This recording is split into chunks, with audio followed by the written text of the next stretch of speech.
Senhor presidente, senhores deputados, este ano de 1972 é um ano de comemorações.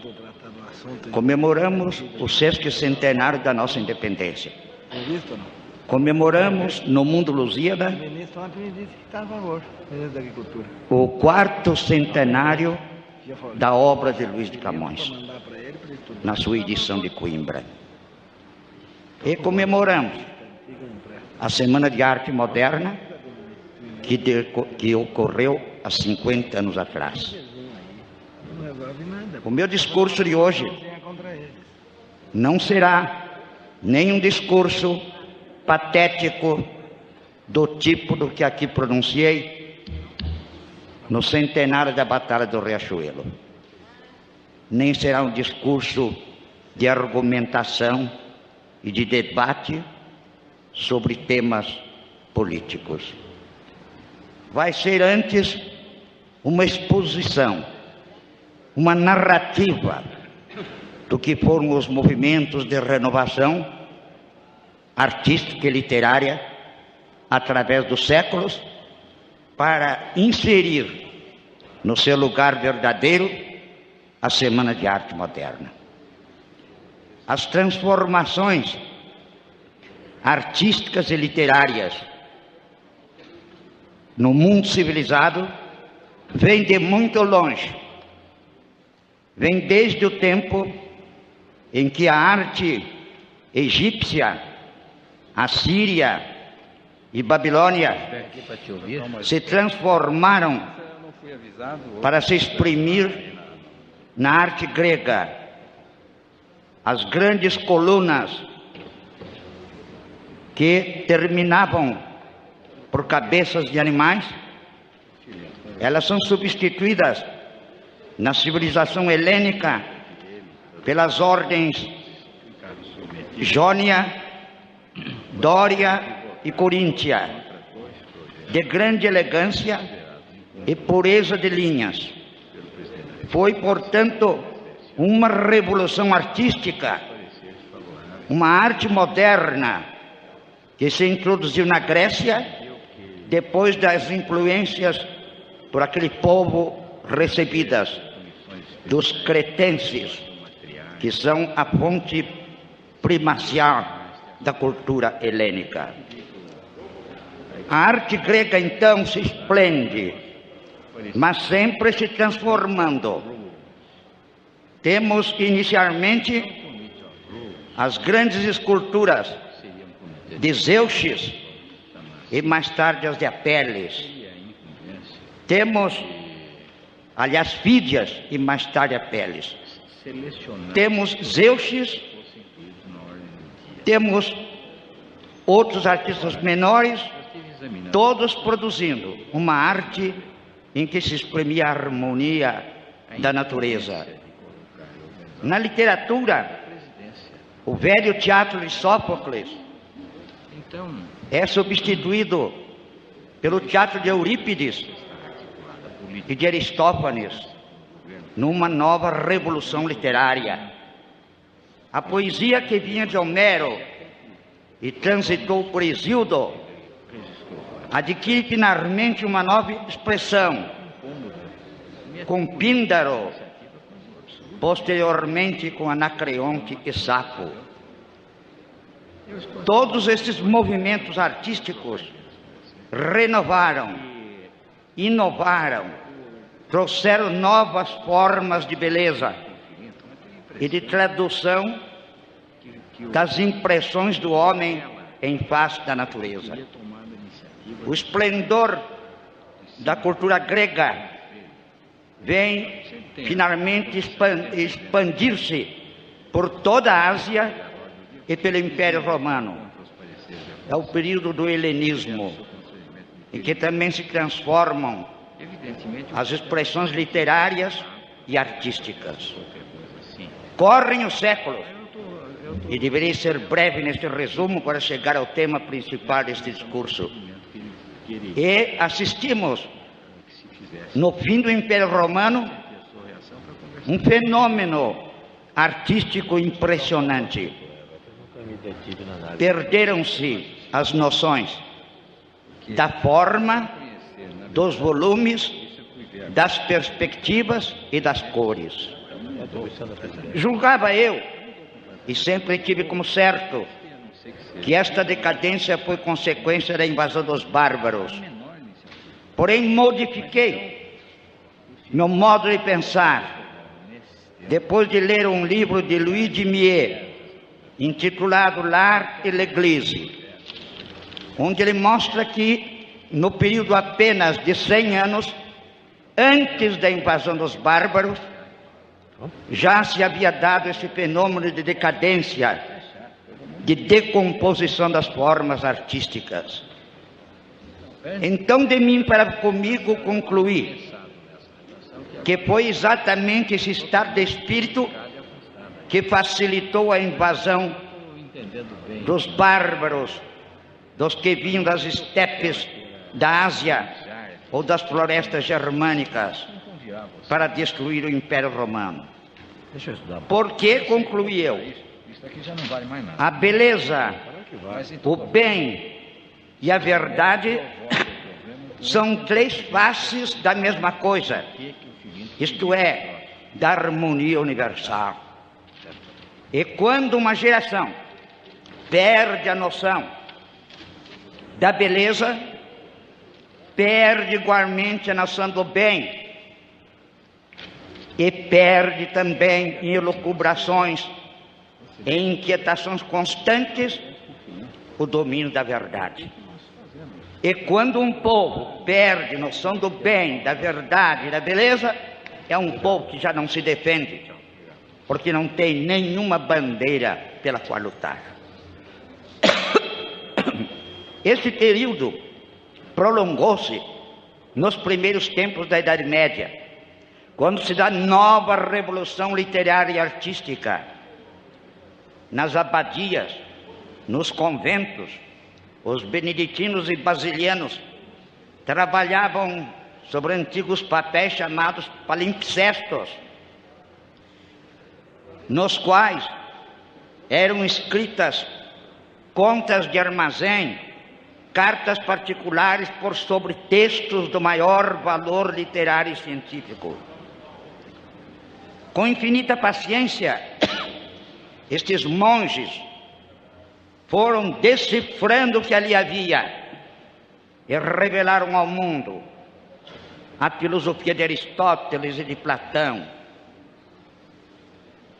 as histórias narradas por Heródoto e Tucídides, e ao mesmo tempo estimulavam a curiosidade dos arqueólogos, que principiaram a desenterrar velhas estátuas. E então teve-se outra vez noção do que tinha sido a arte grega na estatuária e na arquitetura. A arquitetura romana, assim como a sua estatuária, eram gregas. Perdeu-se a tradição, mas recuperou-se no correr dos últimos tempos da Idade Média, preparando nova revolução literária e artística, que foi a Renascença, ou Renascimento. A Renascença principiou tomando por base os modelos helênicos. Numa segunda fase, operou-se verdadeira revolução, porquanto os artistas tornaram-se realistas ou naturalistas, empreendendo a compreensão, a penetração da natureza. É a época em que surge a estatuária de Miguel Ângelo, de Leonardo da Vinci, suas pinturas e a pintura de Rafael. Seria longuíssimo, num pequeno discurso, lembrar todos os grandes nomes que na Itália,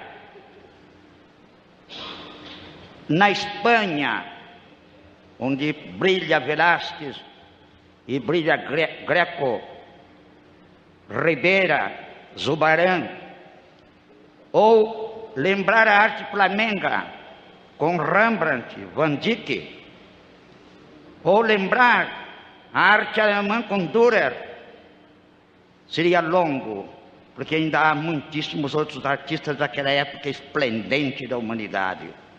Mas foi uma revolução. Passa-se o século XVII, mas já neste século há uma nova revolução. Uma revolução na arquitetura e na literatura.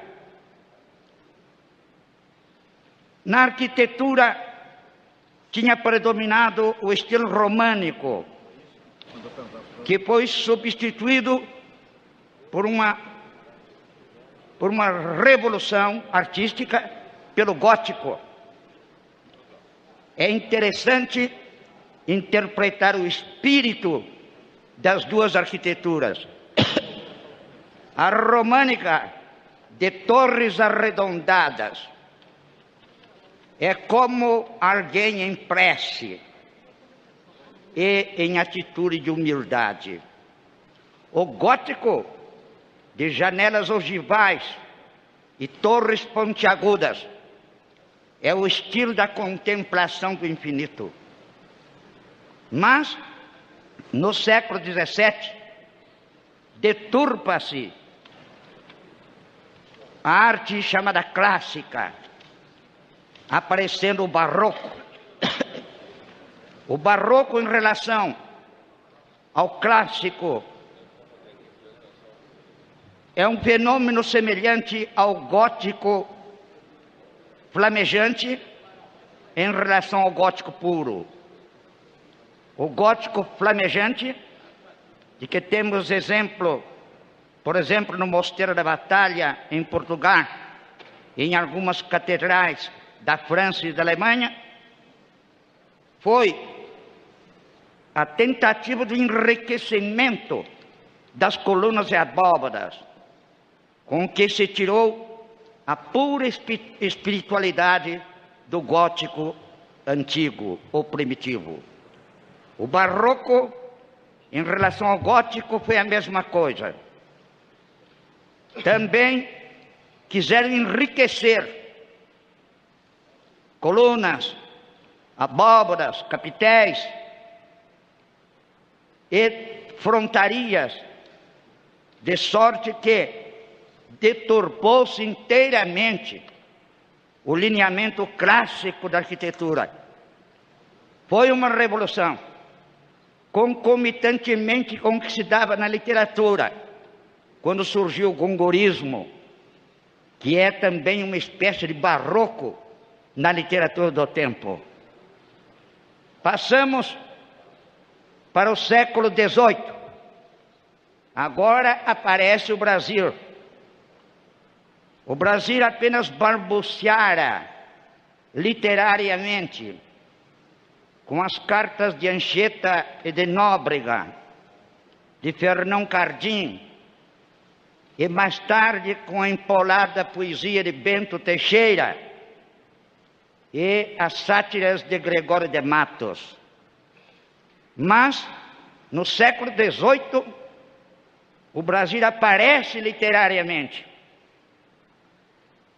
Surgem Basílio da Gama, Santa Rita Durão, que nos apresentam uma nova forma de poesia épica, com um instinto de brasilidade, que tem sido observado pelos críticos, tanto do Brasil como de Portugal.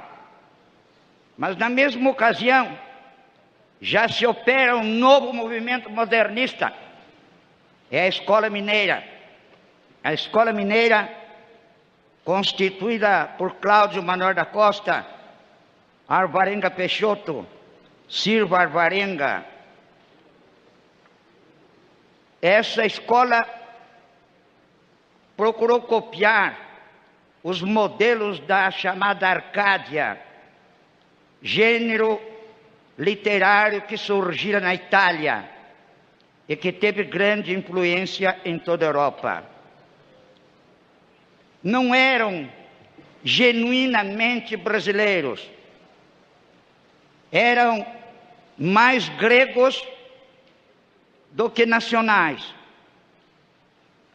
Foi uma escola notável, entretanto, pela doçura do seu lirismo e principalmente pela feição campestre que procurava no bucolismo de Teócrito de Siracusa e de Anacreonte o ritmo de sua poesia. É finalmente, nos princípios do século XIX, que se opera a grande revolução literária. É o romantismo. O romantismo tem muita semelhança com a Semana de Arte Moderna que estamos celebrando. Exatamente como se deu conosco há 50 anos atrás, deu-se com os românticos, principalmente os da primeira fase no Brasil. Porquanto o romantismo podemos dividir no Brasil em duas fases distintas. Era o sentido nacional brasileiro, enquanto na Europa o romantismo era um desbordamento do mundo interior, às escâncaras. Era a expressão forte do sentimento individual.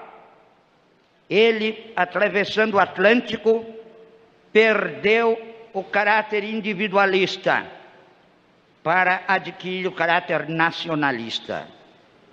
Os primeiros sinais desse movimento nós encontramos em Gonçalves de Magalhães e em Porto Alegre, nos seus poemas. Mas vem em seguida a grande máxima figura da poesia brasileira, Gonçalves Dias. Aí é o nacionalismo que adquire a forma indianista, procurando as raízes remotas da nossa formação étnica. E surge, depois dele, José de Alencar, que com o Guarani, Iracema, o Birajara, segue a mesma trilha do Ijucapirama de Gonçalves Dias. O romantismo brasileiro, mesmo nos que não trataram temas da nossa indianidade, é genuinamente nacional. Romances de costumes, tivemos o primeiro deles no Sargento de Milícias, que, entretanto, tem um caráter de precursor do realismo entre nós. Mas quem tiver lido a obra de Bernardo Guimarães, da primeira fase de Machado de Assis, nos seus livros Yaya Garcia, Esaú Jacó, Helena e outros, verifica o caráter de brasilidade na descrição dos tipos masculinos e femininos e da nossa natureza. De sorte que o segundo romantismo foi um segundo movimento revolucionário na arte. Mas, na arte mesmo, tivemos, antes da nossa semana, outros movimentos. O barroco, o espírito barroco, produzira o gênio do Aleijadinho, cujas obras admiramos hoje em Congonhas do Campo, cheios de emoção. Mas, logo no Rio de Janeiro, surgiu um novo movimento de escultores e pintores, sendo a figura máxima Mestre Valentim. Durante algum tempo, eles predominaram em nosso país, até vir a missão francesa, chefiada por Le Breton, e trazendo pintores como Tonet, e esse nunca suficientemente louvado Debré. Aí houve, novamente, por influência da escola francesa, um novo movimento artístico-literário. Viemos, depois, pelo século XIX em diante, assistir a uma revolução modernista contra o romantismo. Foi o realismo e o parnasianismo, ambos sob influência francesa. Os escritores realistas no Brasil, podemos dividi-los em duas categorias: os realistas propriamente ditos e os naturalistas.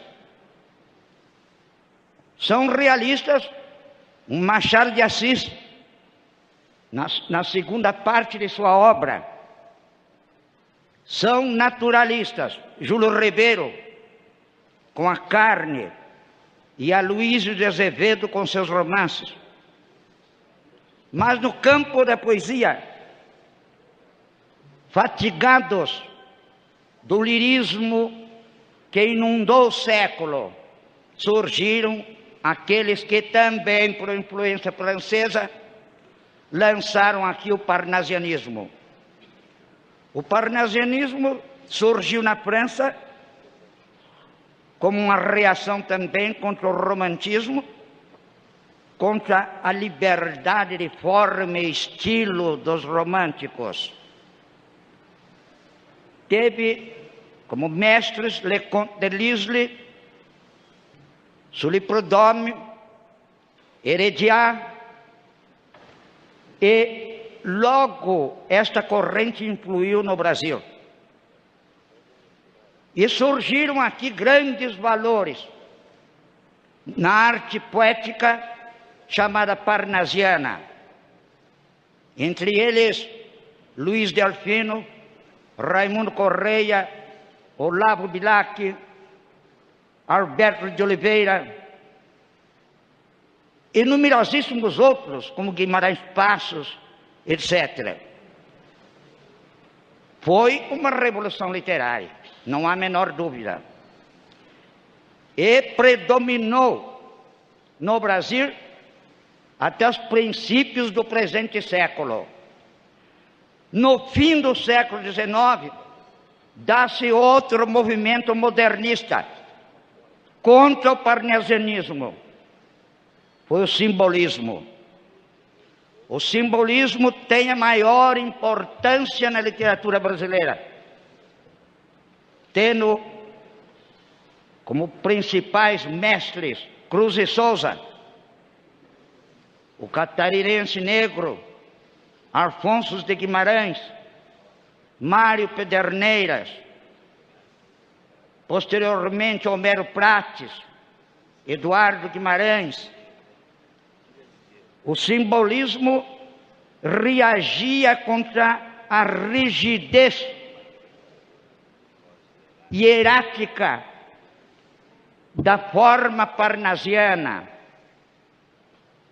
e trazia um novo conteúdo de poesia, mais delicada, mais transcendente, mais espiritual.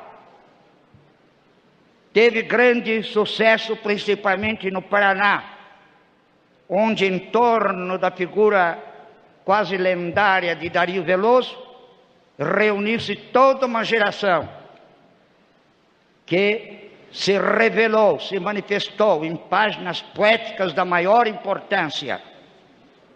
O simbolismo é o precursor do modernismo brasileiro, porque nos libertou das prisões da forma do parnasianismo, nos deu maior amplitude de visão. E, por ocasião da Segunda Grande Guerra, houve um novo estado de espírito, uma nova revolução artística e literária, inicialmente na Europa, porque através de toda a nossa literatura e de nossa arte, nós nos vinculamos à Europa. Embora, como no caso do romantismo, tivéssemos dado àquela corrente literária um caráter tipicamente nacionalista brasileiro. Da mesma forma, aconteceu aqui com o modernismo. O estado de espírito posterior à Primeira Grande Guerra determinou a criação de novas formas de arte, entre elas o futurismo italiano de Marinetti, o dadaísmo, o expressionismo, o abstracionismo, correntes cada qual procurando novas expressões de arte, e elas influíram decididamente no Brasil. Em 1922, estávamos inquietos, a minha geração.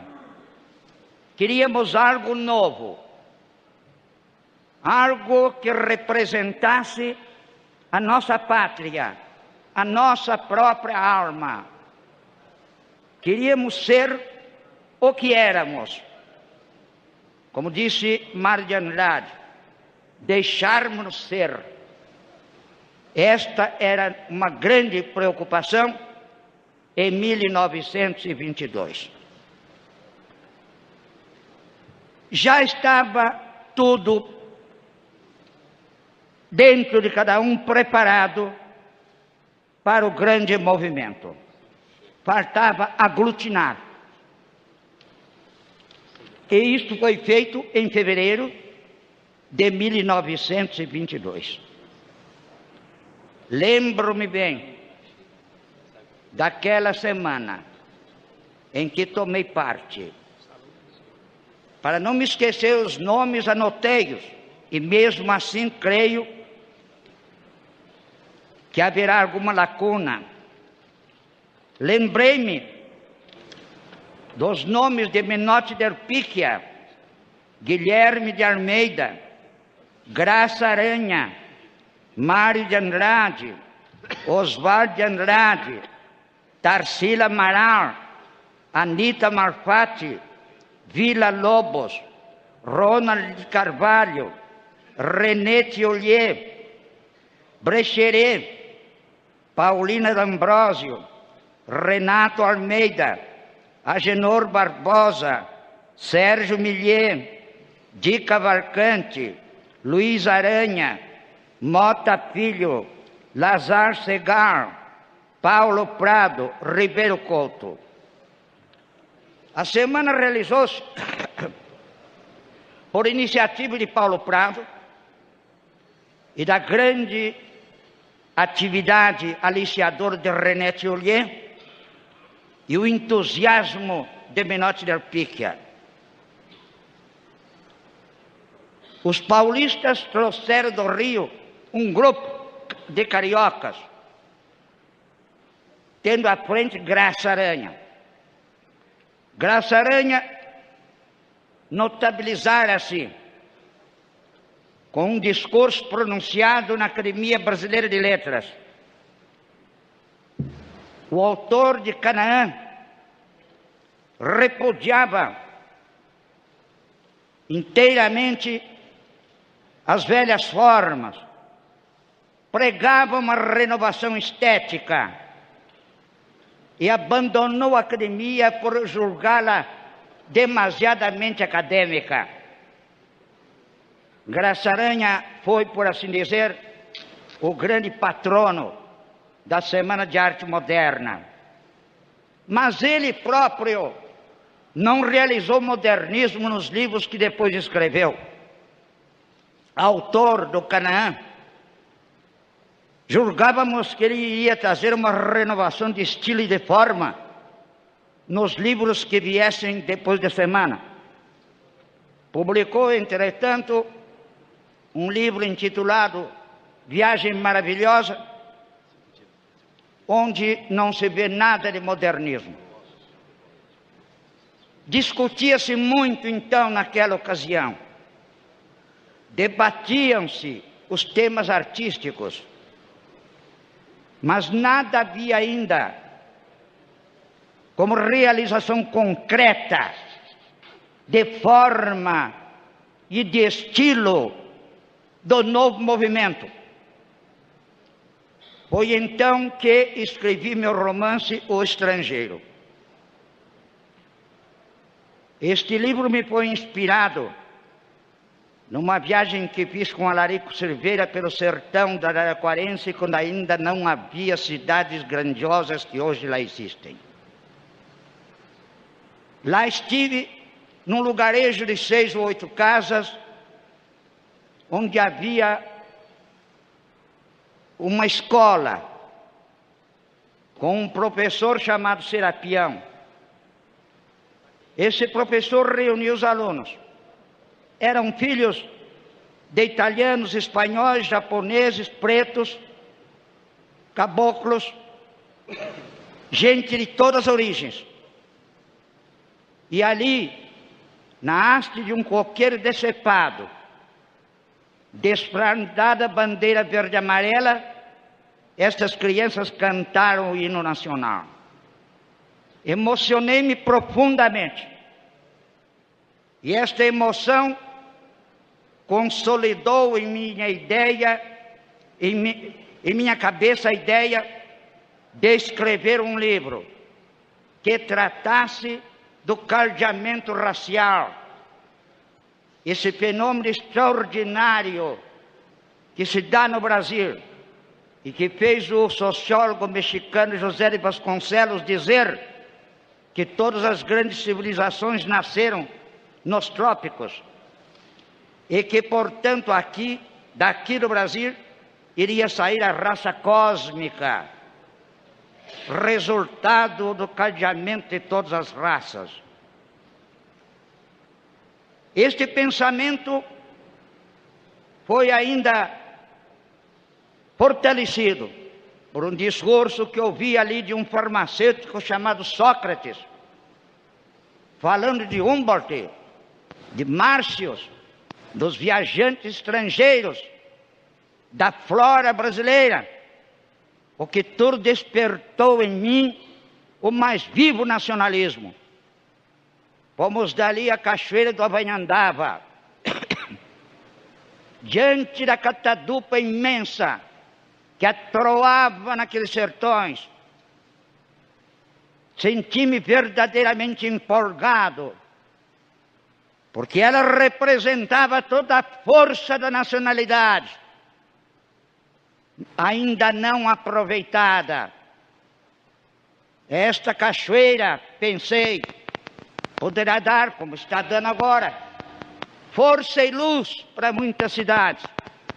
E, entretanto, estronda aqui inutilmente. Voltei para São Paulo. Lá se propunham vários problemas. Primeiro, o da arquitetura do livro, a sua composição de conjunto. Segundo, a forma e, finalmente, o estilo. Como estilo modernista, tínhamos tido apenas poesia, a Paulicéia Desvairada de Mário de Andrade. E tivemos pequenas crônicas de Oswald de Andrade e as Memórias Sentimentais de João Miramar. Mas um livro mesmo, que trouxesse definitivamente o modelo, a forma do modernismo na prosa e principalmente no romance, não tínhamos tido ainda. levei algum tempo meditando para resolver esses 3 problemas da arquitetura, da forma e do estilo. Até que um dia, tendo ido a um bairro longínquo de São Paulo, de bonde, ao aproximarmos-nos da linha férrea, o bonde teve que parar para passar o trem.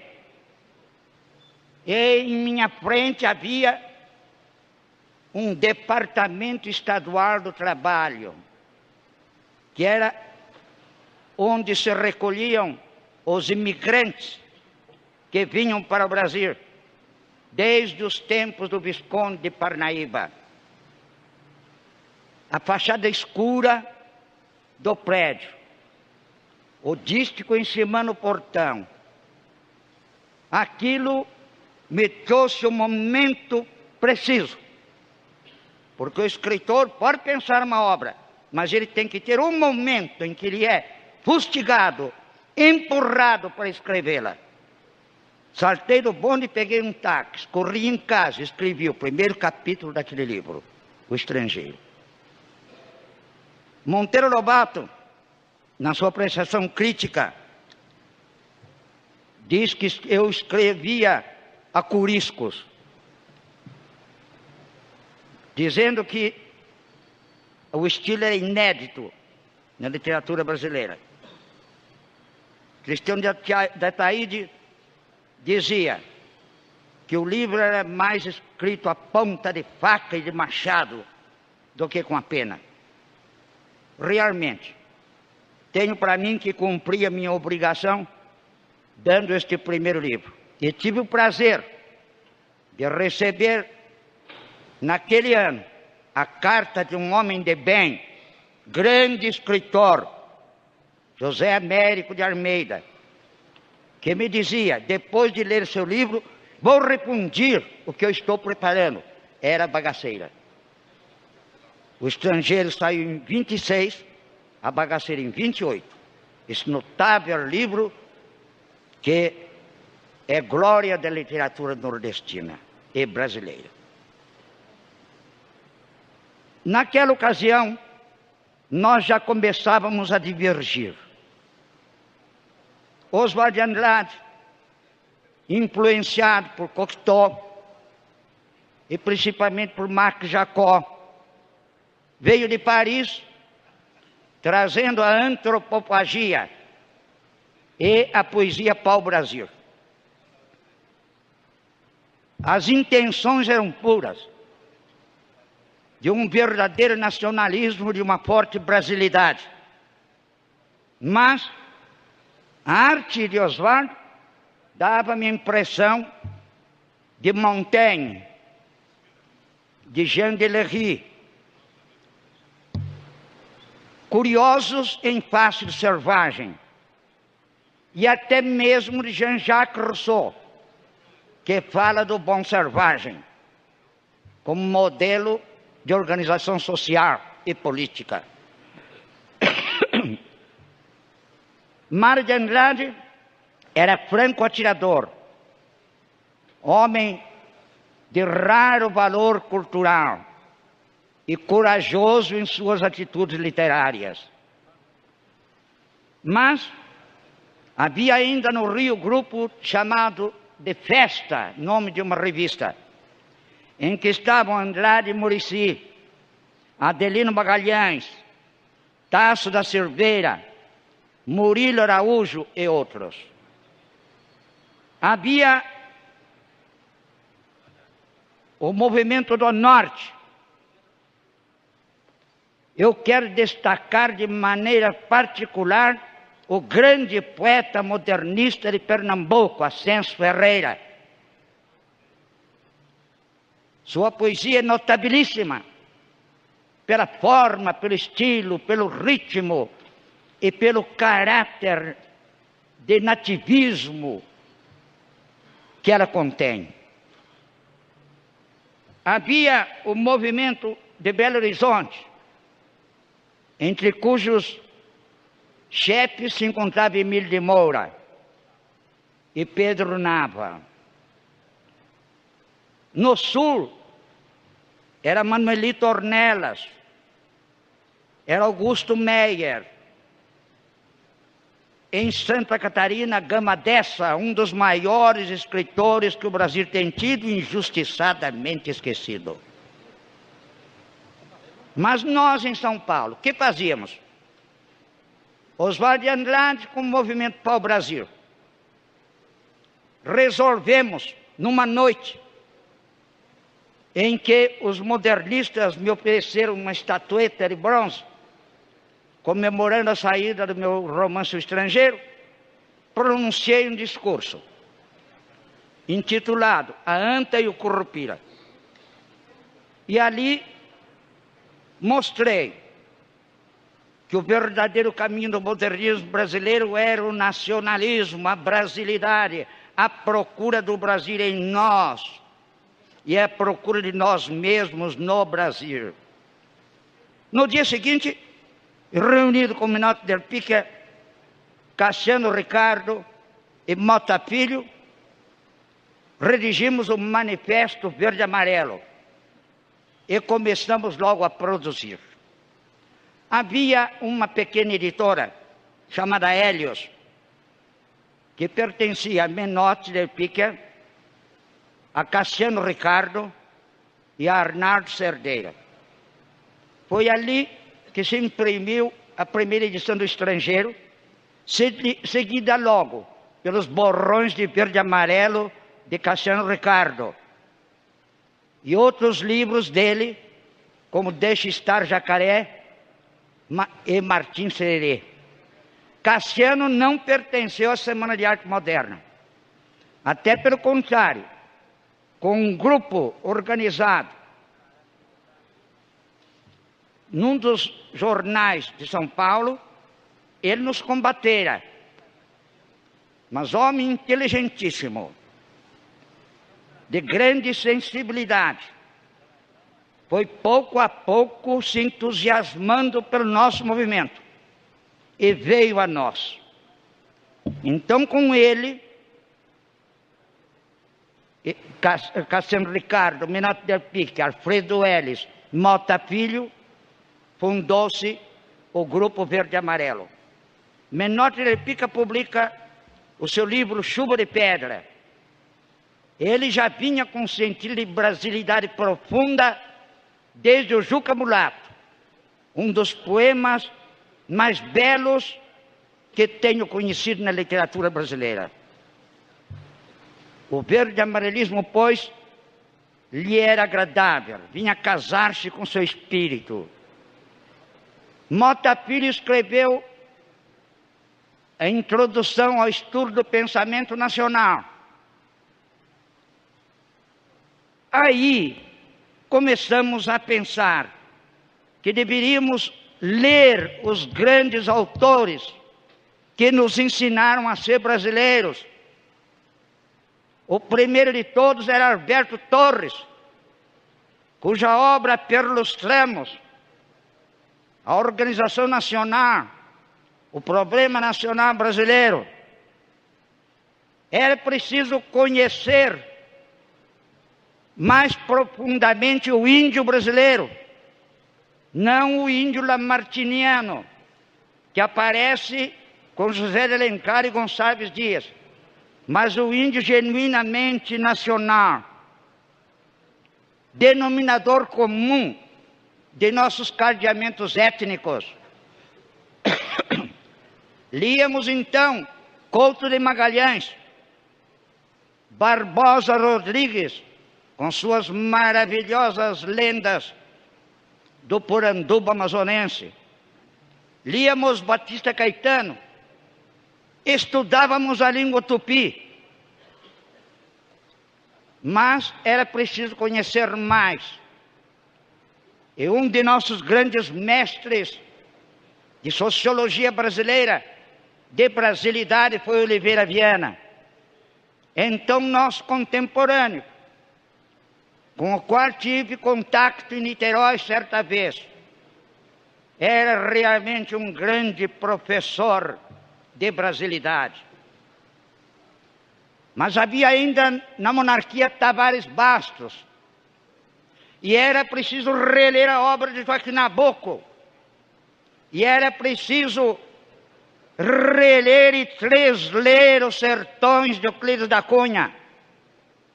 O homem que nos revelou o desequilíbrio entre o litoral e o sertão e que penetrou na psicologia do nosso sertanejo nordestino, apresentando-nos com o dizer: o sertanejo é antes de tudo um forte, não tem o raquitismo exaustivo do mestiço neurastênico do litoral.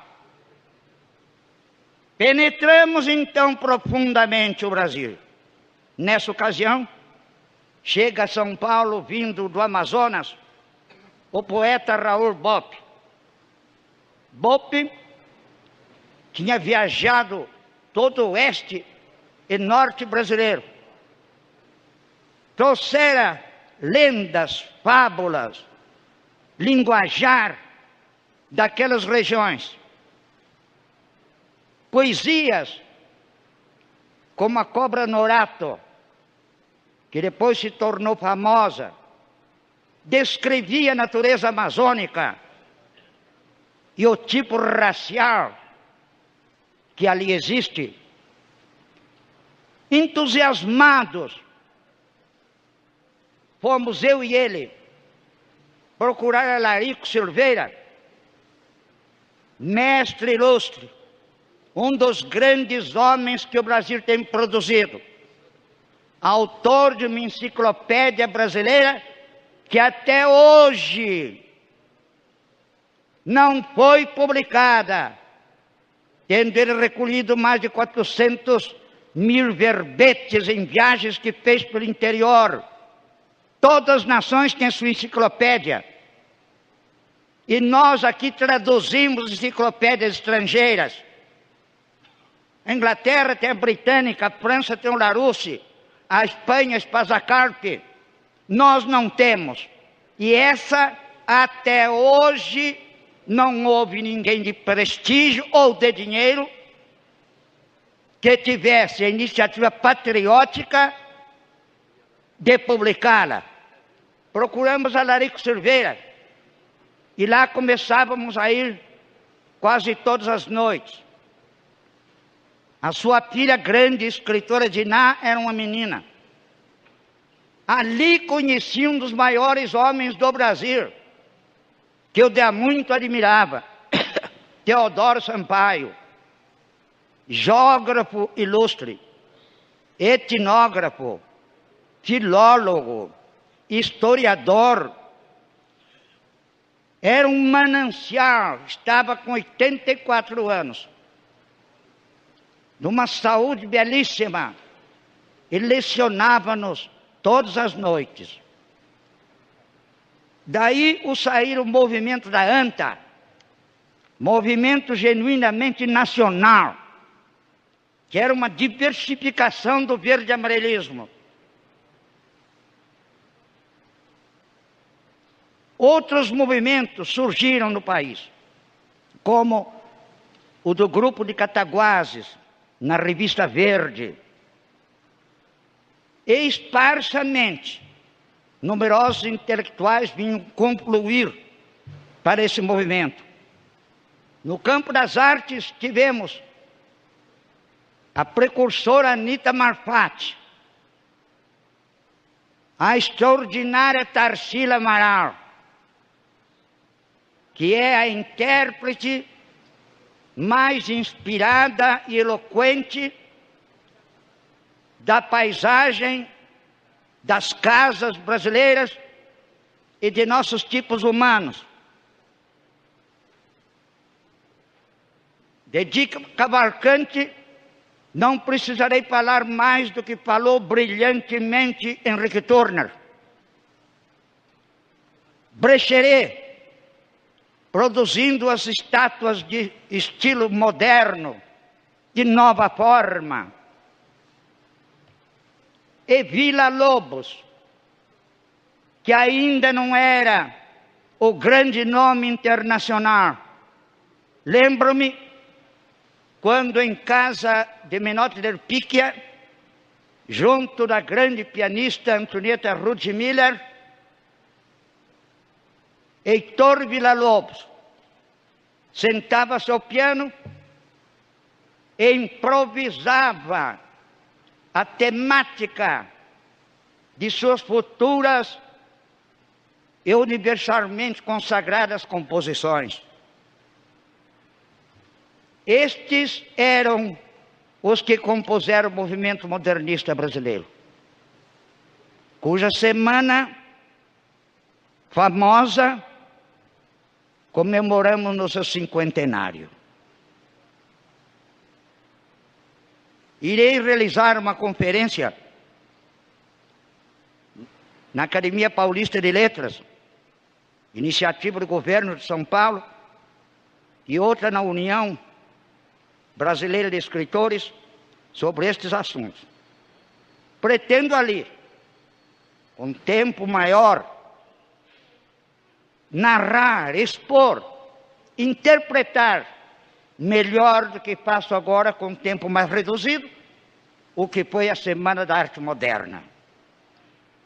Mas não poderei terminar esta minha conversa entre amigos sem vos dizer uma coisa grave.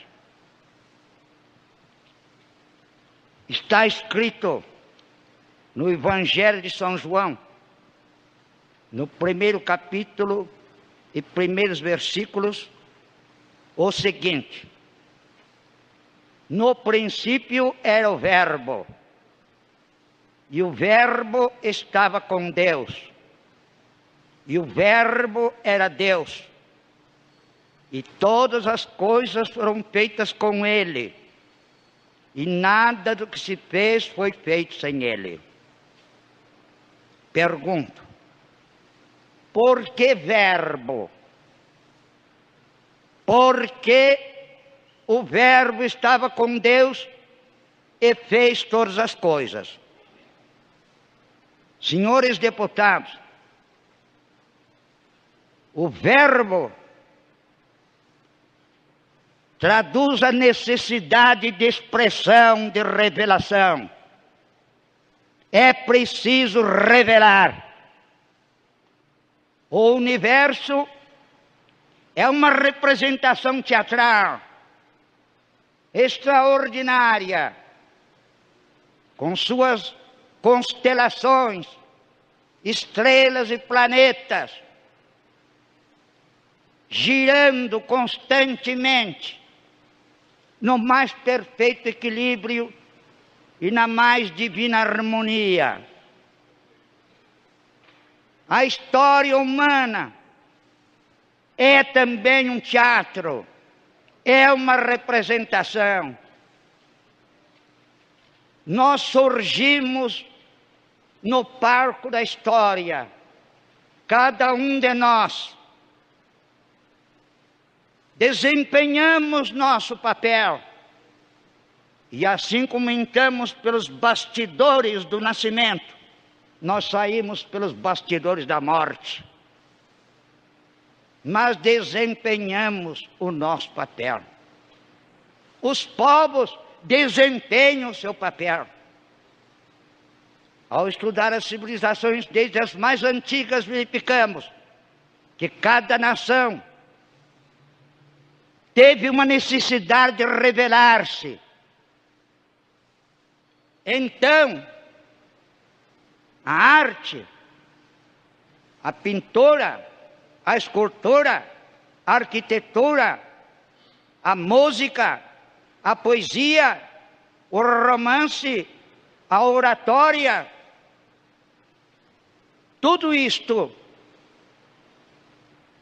é obra de criação do Verbo que está em Deus e fez todas as coisas, e que está em nós, na centelha do nosso pensamento, na vibração dos nossos sentimentos. É preciso revelarmos-nos. Uma estátua é um discurso.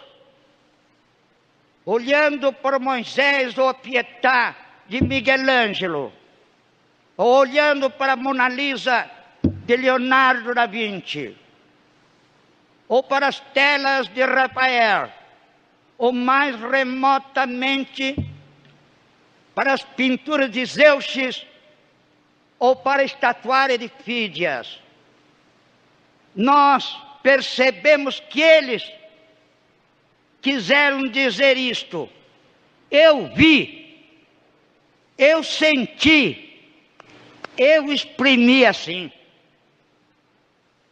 O verbo, portanto, é a forma de expressão, vontade de falar, falar pelas estátuas, falar pela pintura, falar pela música, falar pelos romances, pelas poesias.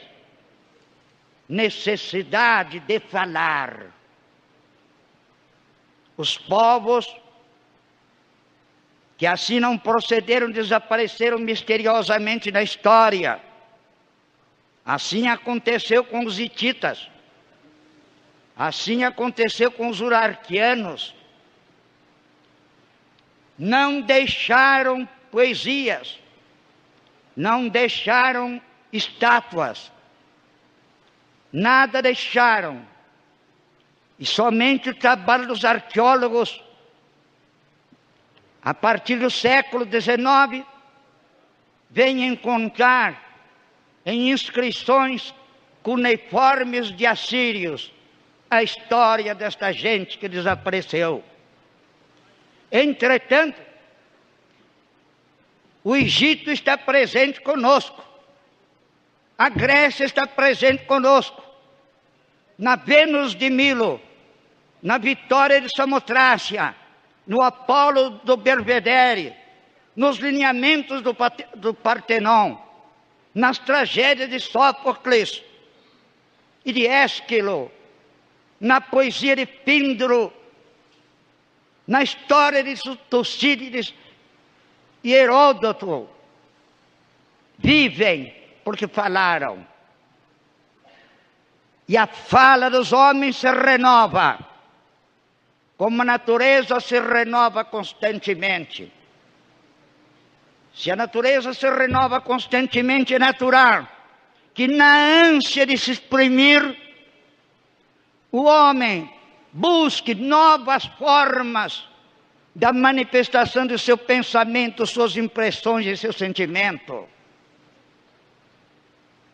Eis porque, ao celebrarmos o cinquentenário da Semana de Arte Moderna, que foi um instante de inquietação e de procura de novos caminhos para novas expressões, eu quero concitar nossa pátria para que fale, para que se exprima, para que através de seus artistas, pensadores, escritores de todos os gêneros, diga: eu sou, eu existo, eu sou assim.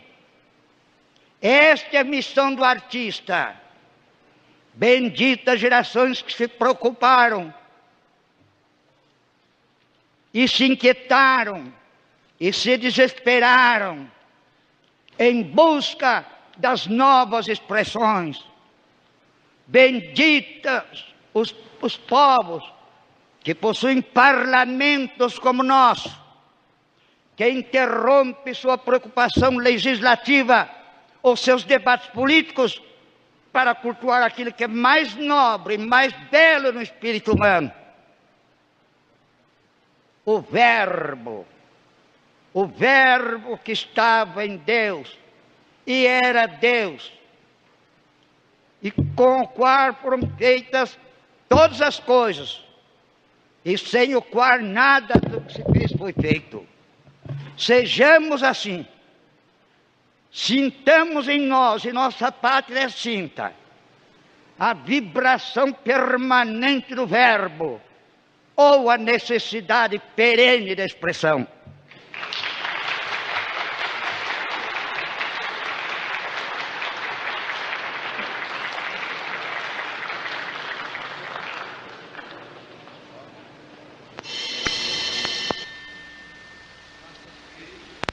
Passa-se ao grande expediente.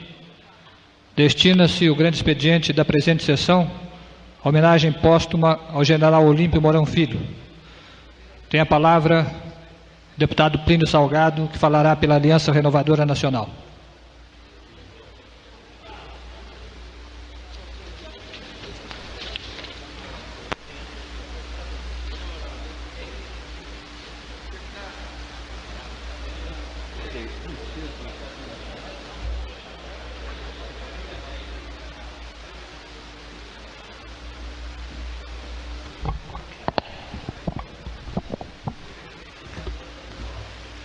Senhor presidente, senhores deputados,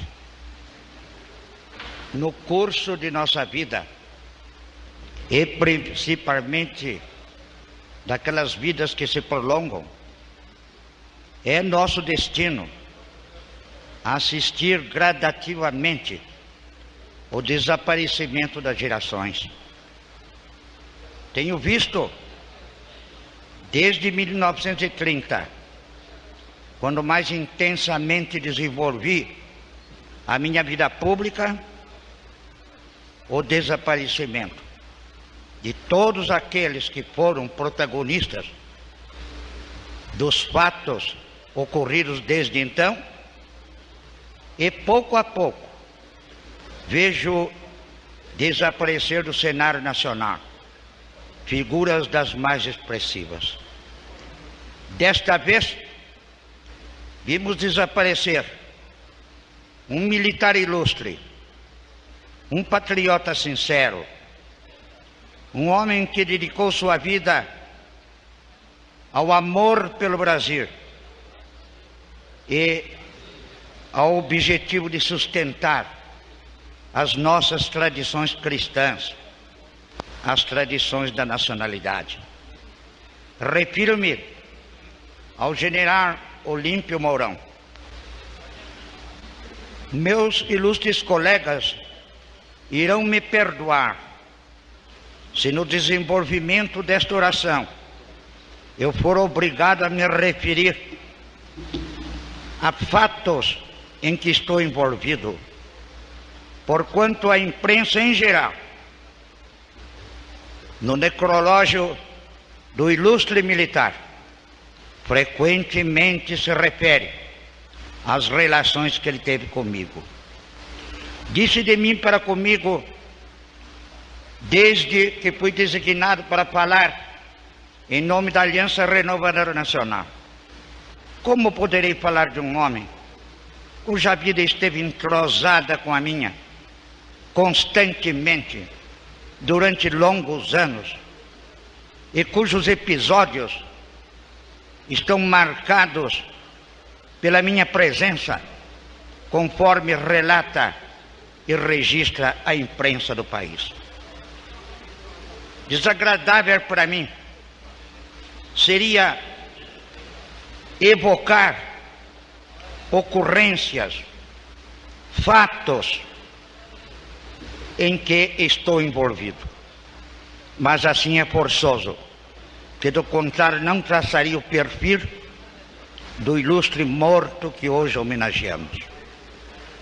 Preliminarmente quero dizer que não é possível traçar-se a biografia de nenhum homem, principalmente um homem público, sem estudar o ambiente, as condições circunstanciais da época em que viveu e que motivaram suas atitudes. Nestas condições, começarei por me referir ao que aconteceu em 1930, para se compreender a decisão, a atitude, as atividades do ilustre extinto. Em 1930, e as gerações mais novas talvez não conheçam, houve uma revolução no Brasil que trouxe o rótulo de Aliança Liberal. Para o sociólogo, para o historiador, para o que se aprofunda na análise das ocorrências históricas, na realidade o que houve naquele ano foi o desfecho de uma luta pela hegemonia dos 3 grandes estados. É sabido que desde a política dos governadores inaugurada por Campos Salles, criou-se uma situação no Brasil em que os grandes estados decidiam não somente da sucessão dos presidentes da República, mas de tudo quanto era importante para o nosso país. E esses 3 grandes estados eram o Rio Grande do Sul, São Paulo e Minas. A união de 2 deles determinava a adesão dos demais. E assim veio funcionando esse sistema até o ano de 1930. Em 1930 houve a divergência entre Minas e São Paulo. Essa divergência acarretou a adesão do Rio Grande do Sul. E nestas condições, feriu-se o pleito presidencial, numa atmosfera de grande agitação, de grande paixão política, em que, no fundo, estava o problema da hegemonia dos estados fortes. É verdade que no bojo desta revolução vieram os elementos remanescentes da revolta de 1922, do Forte de Copacabana, os remanescentes da Revolução chamada do Isidoro, em São Paulo, em 1924, ainda os da Rebelião da Marinha de 1926. Todos esses elementos correram como afluentes do movimento que então se esboçou e se manifestou no ano de 1930. Vitoriosa esta revolução, o país entrou num período de confusão ideológica. O governo que se instalou em nome do liberalismo proclamou-se poder discricionário, isto é, ditadura. Naquele período, os espíritos inquietos, principalmente os que vinham das revoluções anteriores, ficaram como que aturdidos em face da situação brasileira. E muitos movimentos se produziram de 30 a 32. Eram clubes de caráter revolucionário, como o Clube 3 de Outubro, o Clube 5 de Julho, a Legião Revolucionária de São Paulo. Além deles, a corrente anarquista, que já operava no país há longo tempo, os socialistas, os patrianovistas, monárquicos reformadores e, por detrás de tudo, o Partido Comunista do Brasil. Pode-se dizer que o comunismo no Brasil principiou na década de 20 a 30, mas positivou-se como ação diretamente ligada à Rússia Soviética depois do Congresso de Buenos Aires, realizado em 1926. É preciso notar que da Revolução de 1924 derivou a coluna que atravessou todo o país, disseminando as ideias revolucionárias. Essa coluna, depois de percorrer muitos estados, embrenhou-se no oeste e internou-se na Bolívia, em Gaiba, Lembro-me que nessa ocasião era eu muito moço, e em São Paulo havia o grupo marxista teórico. Reuníamos geralmente na sede da Agência Nacional de Informações. Jornalistas, escritores, ali debatíamos os problemas filosóficos, sociológicos e econômicos que inquietavam o mundo e já inquietavam o nosso Brasil.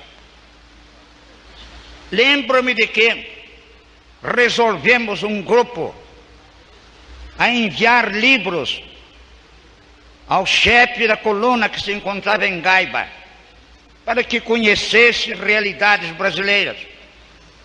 Enviávamos Alberto Torres, Oliveira Viana e outros críticos políticos e sociólogos, para que tivessem uma noção do que cumpria fazer, para que as revoluções brasileiras, sem diretrizes certas, tivessem um conteúdo e uma substância favorável ao desenvolvimento, ao progresso, à estrutura de nosso país. Mas os nossos portadores, muitos deles marxistas, levavam também os livros de Riazanov, de Bukharin, de Zinoviev, O Capital de Marx, os livros de Trotsky, e gradativamente, sem que o percebêssemos, foram convertendo aqueles heróis à doutrina comunista. Em 1926, já estes bravos brasileiros, que haviam ensinado a lição do patriotismo, já estavam contaminados pela doutrina moscovita. Foi quando se deu o Congresso de Buenos Aires, de 1926. Quer dizer que de 30 a 32, nosso país entrou em grande confusão ideológica. Ninguém sabia propriamente para onde ir, nem o que fazer. Foi nessa ocasião, e aqui sou forçado a entrar na narrativa, fundei em São Paulo uma sociedade de estudos políticos para arregimentar os jovens e os estudiosos no sentido de darmos uma direção certa a nosso país, que se encontrava em grande perplexidade diante do seu presente e do seu futuro. Dessa sociedade de estudos políticos, destacou-se uma de suas secções, que era de divulgação popular e que tomou o nome de Ação Integralista Brasileira. Começou a atuar nas faculdades superiores, através de conferências, de cursos, e finalmente entrou a grande divulgação pelo povo. Nunca supôs naquela ocasião que o Partido Comunista já se encontrasse tão forte. Senti isto na cidade de Bauru, onde fomos atacados por mais de 800 num tiroteio feroz. E 3 dias depois, num grande combate que durou mais de 3 horas na Praça da Sé, em São Paulo. Percebemos então que era necessário agir, não apenas quanto a estudos e a teorização de sistemas políticos, mas agir diretamente, acordando o sentimento brasileiro, para evitar que nosso país caísse na desgraça de um satélite da Rússia soviética. Foi nessa ocasião que Olímpio Mourão, como mais de 800 oficiais do Exército, ingressaram naquele movimento.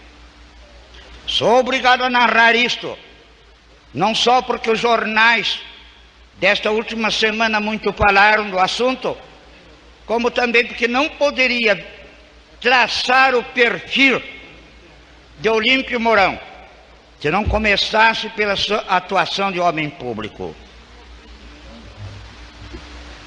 Ele compreendia, e eu expus claramente no meu livro intitulado O Cavaleiro de Itararé, no capítulo referente à revolta de Copacabana. Compreendia que o militar não deve ficar isolado como um avestal, que ele tem o direito e o dever de intervir na vida civil, de ser um homem como os demais paisanos, porque ele também ama a sua pátria, ele se interessa pela solução de seus problemas, ele não pode ficar como que excomungado da vida civil da nação. Isto compreendendo, desenvolvemos uma grande propaganda no sentido de mobilizar o espírito dos militares para que viessem cooperar com os civis e ocupar cargos, posições que merecem tanto como aqueles que não vestem a farda. Mourão era um entusiasta destas ideias. Entrou então para aquele grande movimento. A sua carreira militar, e tomei alguns apontamentos, ela principiou em 1921, como aspirante na escola militar. Em 1922, foi a tenente. Em 1929, capitão. Nessa ocasião, ingressou naquele grande movimento cívico. Em 1940, major. Em 1943, tenente-coronel. Como tal, foi para os campos de batalha na Europa.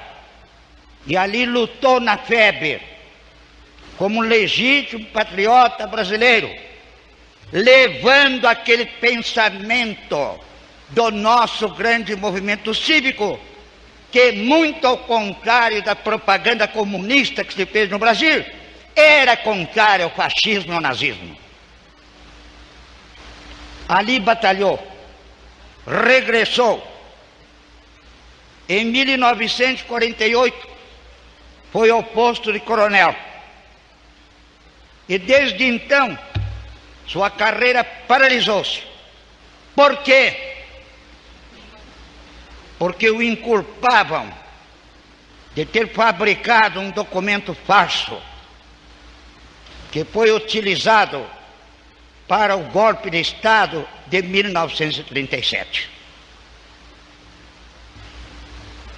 Este documento foi denominado Plano Cohen, mas, embora Mourão tenha narrado com muita perfeição o que foi aquilo, sou obrigado a dar aqui o depoimento que dei quando ele requereu uma justificação no Exército e em que eu fui testemunha. Diz Mourão o seguinte: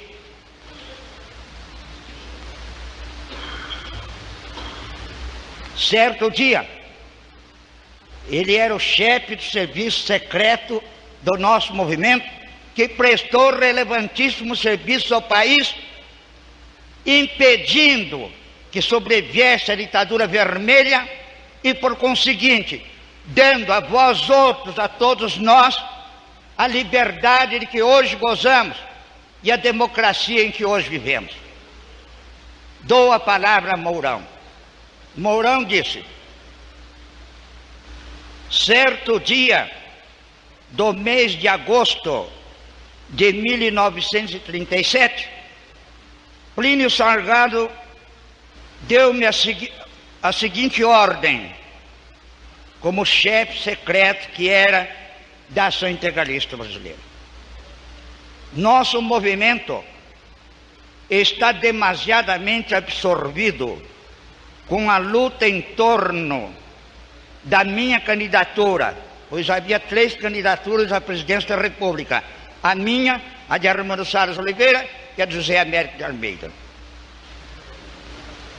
E por este motivo, ameaçado de perder sua finalidade imediata e precípua, que é o combate ao comunismo, sinto que se tornam necessárias novas diretrizes dos vários órgãos interessados, as quais, além do mérito de alertar nossa gente que está distraída com a propaganda eleitoral, contribuirão para vivificar a mística da pátria no momento em que o movimento cresce assustadoramente pela adesão em massa dos últimos meses.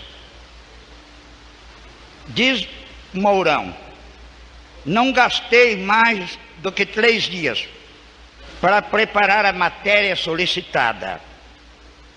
O projeto foi submetido à apreciação de Plínio Salgado e nele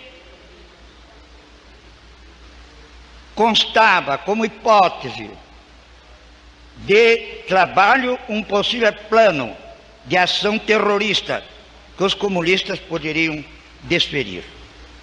Este o depoimento de Mourão. Agora, o meu depoimento. Naquela ocasião, Mourão realizara esse trabalho notável, extraído em grande parte da Revue de Le Monde de Paris e de algumas diretivas emanadas do Uruguai, onde funcionava a IANTORG, órgão pseudamente comercial, mas na realidade de ação de divulgação comunista. Realizado esse trabalho, aguardamos a oportunidade para mimeografá-lo e distribuí-lo a pessoas que julgávamos que deveriam interessar-se no combate à onda vermelha. Passa-se o mês de agosto. Naquela ocasião, fui procurado pelo ministro Francisco Campos, que me entregou a cópia da Constituição que deveria ser outorgada por um golpe de Estado, pedindo meu apoio. Levei para casa o documento e, depois de examiná-lo em companhia de Miguel Reale, Santiago Dantas e Loureiro Júnior, chegamos à conclusão de que aquela Constituição tinha caráter nazista, suprimia o poder legislativo, suprimia a liberdade de imprensa e tomava outras providências que excluíam completamente o sistema democrático no Brasil. Em novo encontro com Francisco de Campos, declarei-lhe que não poderia concordar com aquela Constituição. Retrucou-me Campos: não sabia que você era tão liberal. Respondi-lhe: não sou liberal, mas não sou ditatorial. Isto posto, o presidente da República pediu-me um encontro. Esse encontro se realizou na casa de um amigo comum, o senhor Rocha Miranda, no Flamengo. Ali, instou ele para que eu aceitasse a Constituição. E continuei a dizer-lhe que não era possível, a menos que houvesse modificações de caráter mais democrático e liberal. Bom, terminada esta conversa, passam-se uns dias e Campos me pede novo encontro.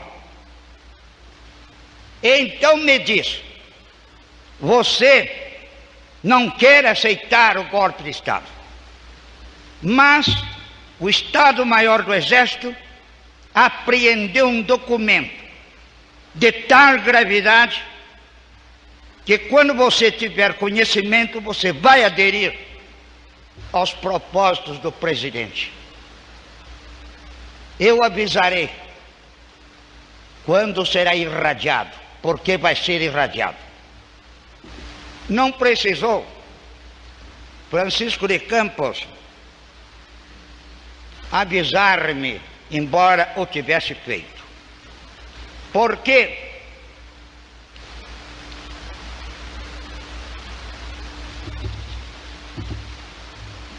no dia 30 de setembro de 1937, os jornais cariocas publicaram com grande destaque este comunicado da Casa Militar da Presidência da República. O general Francisco José Pinto comunicou ontem ao Departamento de Propaganda que será entregue hoje, a fim de ser divulgado pela Hora do Brasil, o texto das instruções do Comintern para a ação de seus agentes em nosso país. Essa documentação foi apreendida pelo Estado-Maior do Exército. A divulgação dessas instruções porá o país a par do tenebroso plano organizado pelo Partido Comunista Russo, no qual estão previstos desde depredações e incêndios até desrespeitos à honra e aos sentimentos mais íntimos da mulher brasileira. Comunicado da Casa Militar da Presidência. Horas depois, Campos me telefona: ouça o rádio. Estavam em minha casa um general, um almirante e várias outras personalidades. E eu lhes comuniquei: vamos ouvir o rádio, porque o Campos me disse que foi descoberto um plano tenebroso contra o nosso país. Fomos ouvir.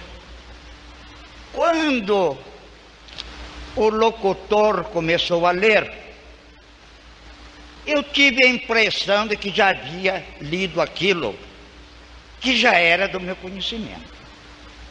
Lidos mais uns períodos,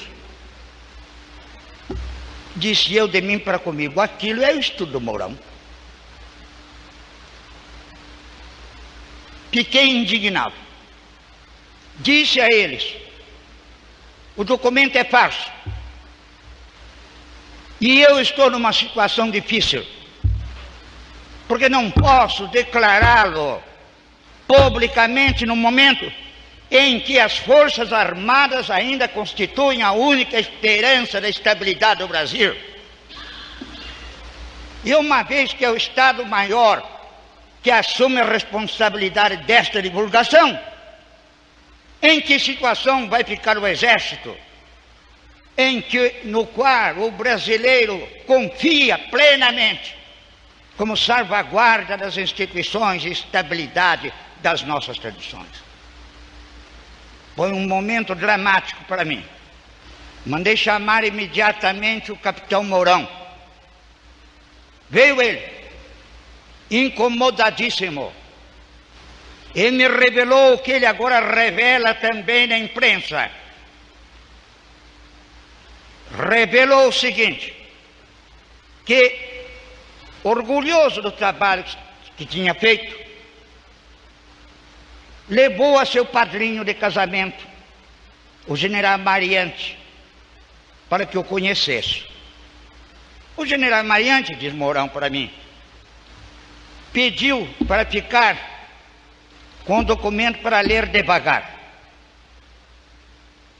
No dia seguinte, Mourão procura o general Mariante. E ele diz: não posso mais entregar, restituir. Porque o Góes, o general Mariante morava num apartamento e em cima morava o general Góes. O Góes pediu-me para ler. E diz que não o devolve mais. Pediu Mourão, por tudo quanto era sagrado, ao general Mariante, que providenciasse a devolução daquele estudo. Mas foi tudo guardado. Esqueceu-se do fato, como eu também já havia esquecido, quando surge o general Francisco Pinto, comunicando que era um documento apreendido pelo Estado-Maior do Exército. E nós ouvimos aquilo estarrecidos. Em consequência, foi decretado o estado de guerra, apesar de um discurso contra veemente do Dr. Otávio Mangabeira. Decretado o estado de guerra, abriu-se a possibilidade para o golpe. O golpe sobreveio em 10 de novembro de 1937. Também não se falou mais no tenebroso documento e passam-se os tempos. Quando, em suas memórias, o general Góes Monteiro refere-se ao fato e não deixa clara a situação de Olímpio Mourão. Olímpio Mourão pede então um conselho de justificação. Foi coisa comovente que se passou entre as quatro paredes daquela sala do quartel-general. Fui uma das testemunhas. Falei a verdade que vos estou expondo agora. Depuseram também Oswaldo Aranha. Depois o Dr. Loureiro Júnior. Parece-me que depois do general Dutra. E finalmente fez declarações o general Góes Monteiro, que retificou quanto havia dito, justificando a atitude tomada pelo Estado-Maior para evitar mar maior, que era o comunismo que imperaria no nosso país. Mourão foi justificado. Foi então promovido em 1956 a general de brigada. Em 62 a general de divisão.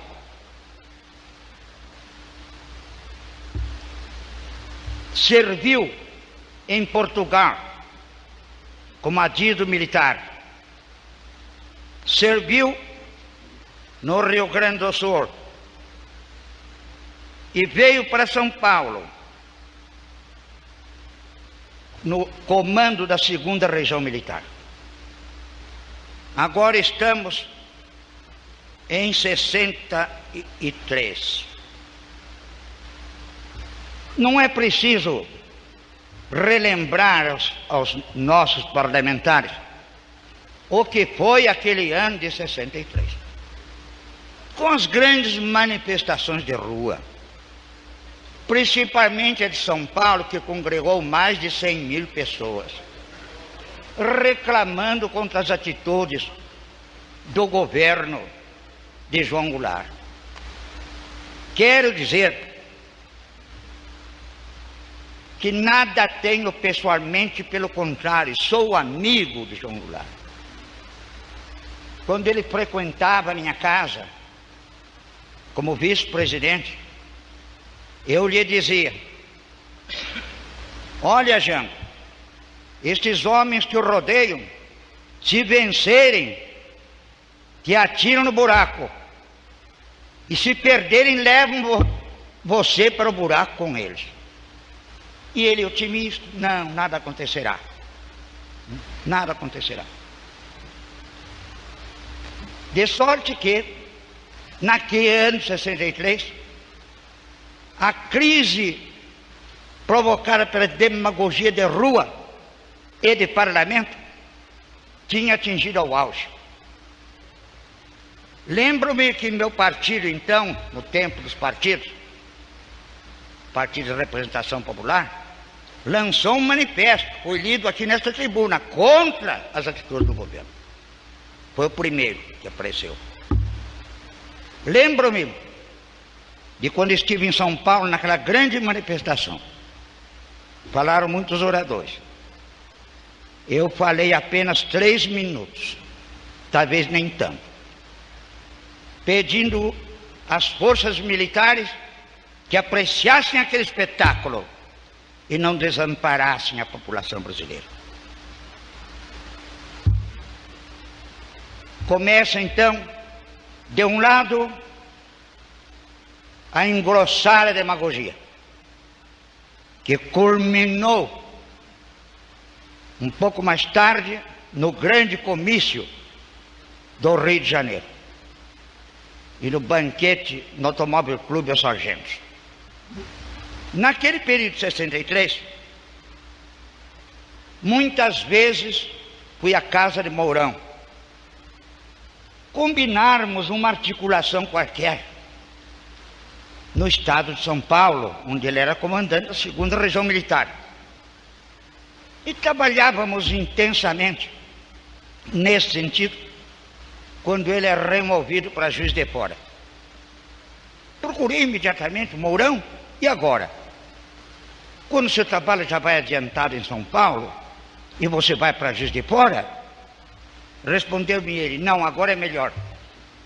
Aqui já deixei tudo arrumado. E lá em Juiz de Fora, eu estarei diretamente com a tropa.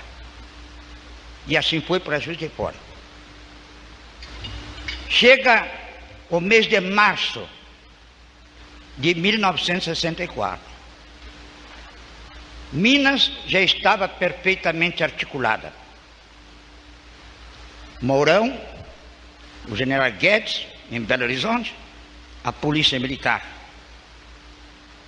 Quando no Rio de Janeiro ocorre aquele grande comício que vos falei há pouco, com palavras tremendas dos oradores demagógicos. E logo em seguida, um banquete aos sargentos no Automóvel Clube, banquete ao qual a maior parte dos sargentos não compareceu, e não direi aqui por quê.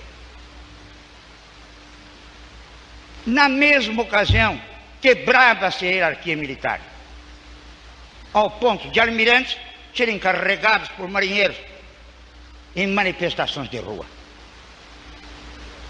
O país estava em franca dissolução.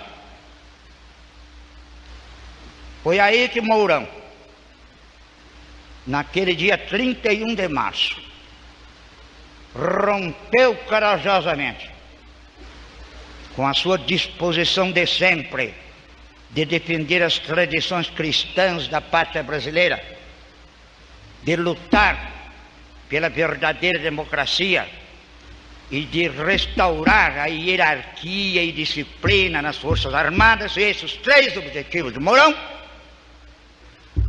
Mourão sai de Juiz de Fora. Todos estão lembrados das providências do governo do então ministro da Guerra contra Mourão. Havia, entretanto, um elemento de primeira ordem trabalhando no Rio e em Petrópolis, que era o Marechal Denis. Quando a tropa enviada contra Mourão entrou nos desfiladeiros de Petrópolis para Juiz de Fora, a tropa de Petrópolis rebelou-se também, colocando o adversário entre 2 fogos. Veio daí a pacificação e o regresso ao Rio, no qual Mourão vinha com uma tropa de 3.200 homens e 200 viaturas. Chega ao Rio. Aí se manifesta o espírito desambicioso, de grande nobreza, de desapego do general Olímpio Mourão.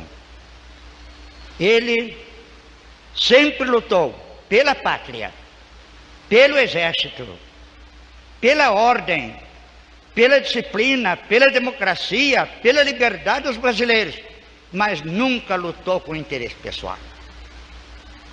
É verdadeiramente comovente. Naquela madrugada, encontrava-me eu no Rio, trabalhando também no mesmo sentido, quando o procurei. Tinha se apresentado ao ministro da Guerra e tinha se retirado para seu apartamento. Corri ao apartamento de Mourão, perguntando: Mourão, o que há? E ele me disse simplesmente: fiz a revolução para o Brasil e não para mim. Era uma grandeza de alma verdadeiramente extraordinária. Então, confidenciou-me que em maio ele iria cair na compulsória. E eu lhe disse: não vai. Como não vai? Não vai. O Congresso vai promovê-lo. Imediatamente vim para Brasília e incumbi o deputado Cunha Bueno de colher as assinaturas, promovendo o general Mourão por grandes serviços à pátria, a general do Exército. Pedi regime de urgência e, através de Cunha Bueno, porque eu não queria aparecer, por nós termos as mesmas raízes integralistas, sermos irmãos, mas o entusiasmo geral na Câmara e no Senado por ele era grande, o trabalho era fácil. E desta forma foi Mourão promovido a general do Exército.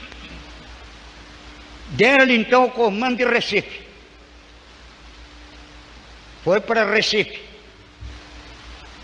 e de Recife veio para o Rio como ministro do Supremo Tribunal Militar, cargo em que muito se distinguiu e em que se aposentou.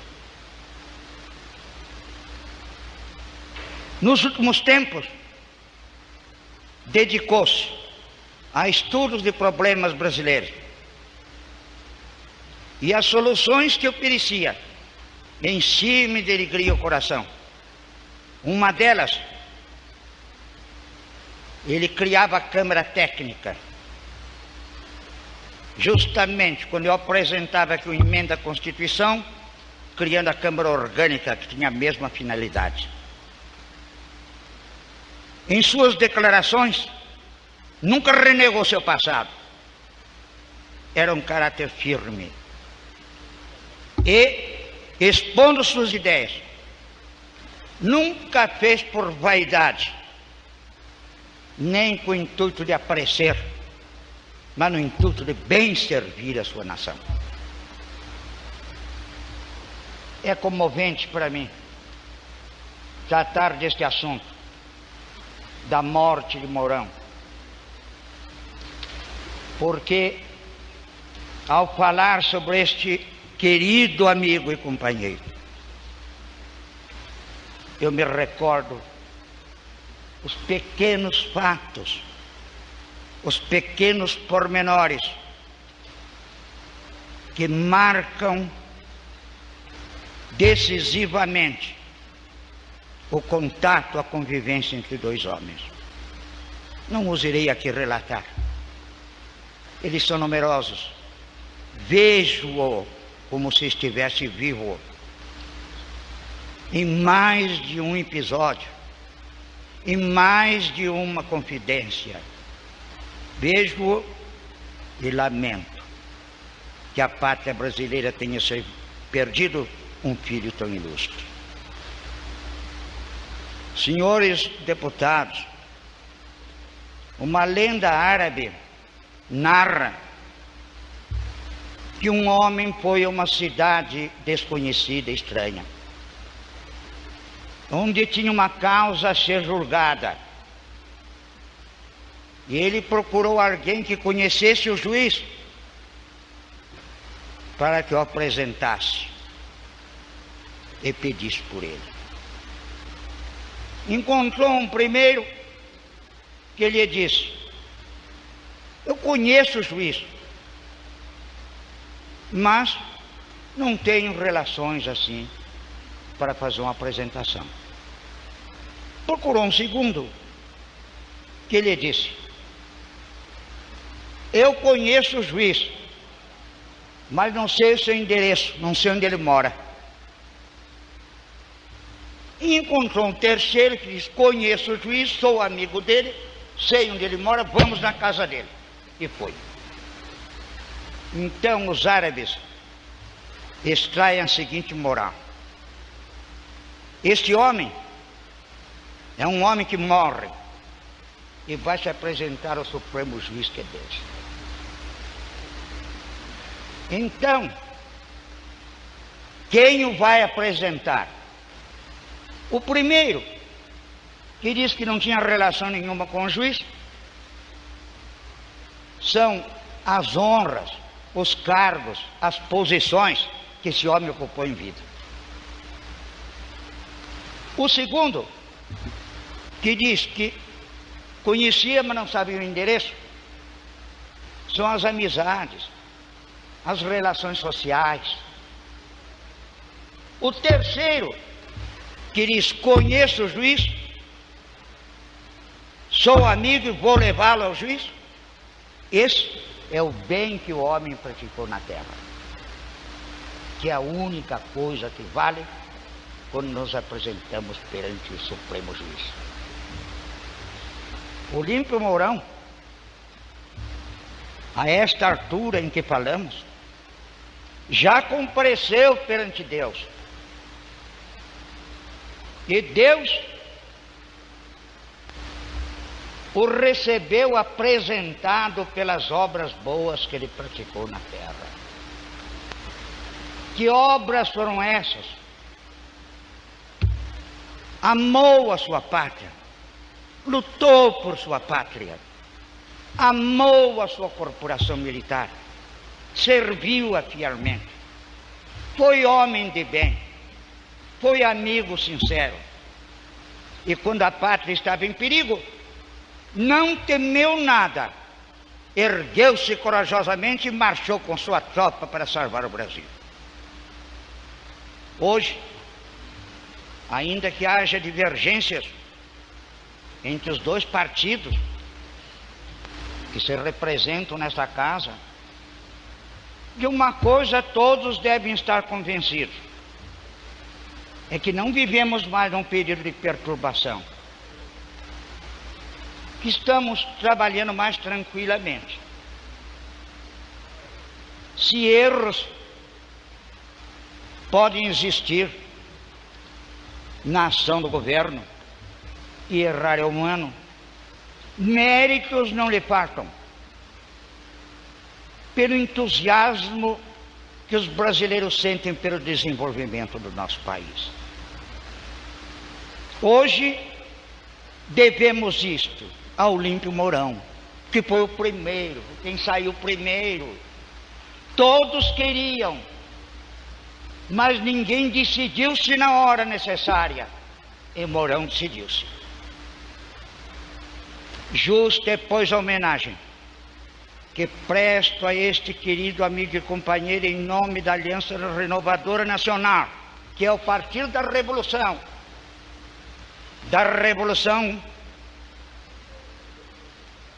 que foi iniciada em Juiz de Fora.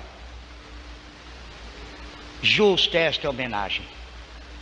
E acredito que, falando em nome da Arena, exprimo também sentimentos do MDB, onde há patriotas, onde há homens de bem, e que desejam também, como eu desejo, toda a felicidade ao Brasil. Meus queridos companheiros, nobres deputados da República,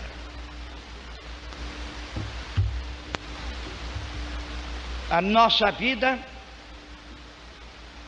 é realmente um mistério. Como disse no último discurso que aqui pronunciei, todos desempenhamos um papel. Entramos pelos bastidores do nascimento e saímos pelos bastidores da morte. E nós temos, creio como espiritualista que sou, de prestar contas a Deus dos dons que Ele nos concedeu.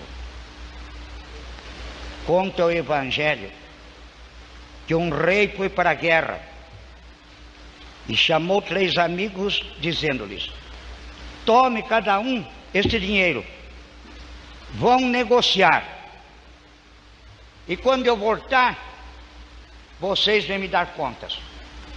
E foi. Demorou muito tempo para voltar. Quando voltou, chamou os 3. O primeiro veio e disse: majestade, o dinheiro que recebi, eu empatei em negócio e fui felicíssimo. Estou rico, estou riquíssimo. Diz ele: que Deus o abençoe, meu filho. Veio o segundo e disse: majestade, o dinheiro que eu recebi, empatei em negócio, perdi tudo, estou pobre, na miséria. E o rei disse: seja abençoado, meu filho. Veio o terceiro e disse: o dinheiro que eu recebi, eu não empatei em nada. Fiquei com medo da prestação de contas e guardei-o numa arca. Está intacto. Restituo o mesmo que eu recebi. E o rei disse: que Deus o amaldiçoe, que não usou dos dons que lhe foram concedidos. Assim nós na vida, Deus nos deu a saúde física, a inteligência, a compreensão dos problemas de nosso tempo. São dons que nós recebemos, e deles temos que dar contas a Deus, que foi o outorgante de tantos bens. Aqueles que se conservam indiferentes diante da sorte da nação e da sorte da sociedade são exatamente como aqueles que Dante encontrou no inferno. O poeta Virgílio, que conduzia Dante, mostrou aqueles homens enterrados na lama. E Dante pergunta: quem são estes? Responde Virgílio: são aqueles que não tomaram partido, que não foram nem a favor nem contra coisa alguma, por isso não merecem nem o fogo, ficam enterrados na lama. E vira-se o poeta Virgílio a Dante e diz: não vi curar de loro, mas guarda e passa. Não se incomode com eles, olhe e passe. Estes são aqueles que nada fizeram. E quando se encontra um homem que fez alguma coisa por sua pátria, todos nós curvamos a cabeça e reverenciamos, como reverenciamos a memória do general Olímpio Mourão.